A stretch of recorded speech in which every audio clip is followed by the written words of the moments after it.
কোনো কাজই হবে না। আপনারা যতই দেখান না খাবেন, হসপিটালের সামনে রুগীদের সবকিছু প্রয়োজন, তারা বসে। নাইলে তাদেরকে একটা স্থান দেন, হসপিটালের সামনে একটা স্থান দেন, আপনারা এই পর্যন্ত থাকেন। যে বলুক আমার তখন দরকার পড়লে একটা সুই আমি পামু কই, আমার একটা মালটার দরকার পামু কই, এটা সবারই দরকার। আপনি বলছেন যে যত কিছুই করা হোক আসলে এটা সম্ভব না। নো সম্ভব, কোনো সম্ভবই নেই। আপনি যতই কিছু বাইরে বাইরে করেন বুঝলেন, ওই যে কেন পাটা পোতা ঘষা ঘষি মসজিদ দফা শেষ। এখন আপনারা ঘষা ঘষি করবেন, আপনার দফা শেষ। আমি কি বলবো, সবচেয়ে বড় কথা হচ্ছে এর দোকানদার হিসাবে আমি দেখছি যে আগে হয়তো চাঁদাবাজি, কিন্তু এখন আর চাঁদাবাজি হয় না। সবাই সুসমস্ত দোকানদারি করতে পারে, কিন্তু রুগীদের খাবারের জন্য কিছু দোকান দরকার। এই কারণে এখানকার রুগীরা তো মনে করেন সব রুগী তো আর বড় লোক না, সবাই গরিব মানুষ। যদি একটু কম দামে একটু খাবার পায় তাহলে রুগীদের জন্য ভালো। এখানে কি যে কেউ চাইলে দোকান বসাতে পারে না, যে কোনো মনে করেন দেখা গেছে সবাই বসাতে পারে, কিন্তু যারা মধ্যম পরিবার আর এই দোকানটা করতে পারে, সরকার করতে পারে চলার মধ্যে। হ্যাঁ, সবাই তো করতেছে, টুকটাক তো সবাই করতেছে, কিন্তু আগে হয়তো চাঁদাবাজি, কিন্তু এখন চাঁদাবাজি হয় না। আজ যে পর্যন্ত কোনো চাঁদাবাজি হয় না। আর চাঁদাবাজি যদি হনে তাহলে মনে করতে গেছে অনেক লোক আরো পাশে দাঁড়ায়। কথা বলছেন, এই পর্যন্ত কোনো আমি দেখিনি আমার জানা মতে যে আমি চাঁদাবাজি কখনো দেখিনি।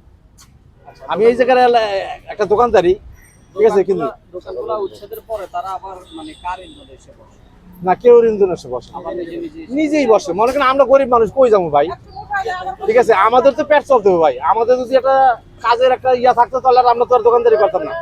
কারণ আমরা এরকম একটা পরিস্থিতি গিয়ে দাঁড়াইছি, কথা বলছেন, আমাকে এইটা ছাড়া তোর কোনো কিছু নাই। বাল বাচ্চা চালে তুলে তো দোকানদারি করতে হবে ভাই। আমার নাম আবুল হোসেন রানা। 4000 কর্মী জড়িত আছে এখানে। শহীদ মিনার থেকে চাঙ্গারপুল পর্যন্ত 400 কর্মী আছে দোকানদার। এর এখানে 400 লোক আর 1200 আছে।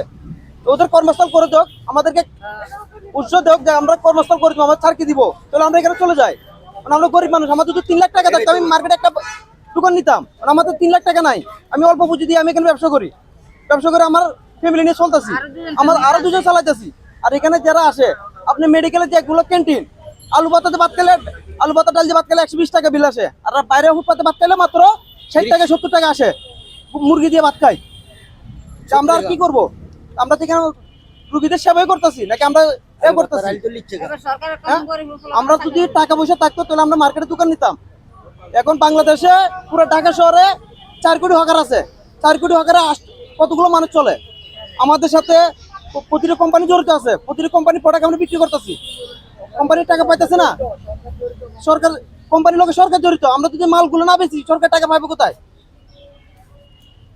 কিন্তু এখানে যে হাঁটার পথ যে আটকে যাচ্ছে কিংবা হচ্ছে যে যানজট, আমাদের কত হলো যে আমাদেরকে একটা সুন্দর করে লাইন করে দেও, অত ভিতরে জায়গা আছে আমরা ভিতরে জায়গা করে দেও, নাহলে ফুটপাতে বলো যে তোমরা সিরিয়াল ভাবে করো, শুরু করে করো, আমরা শুরু করে করবো।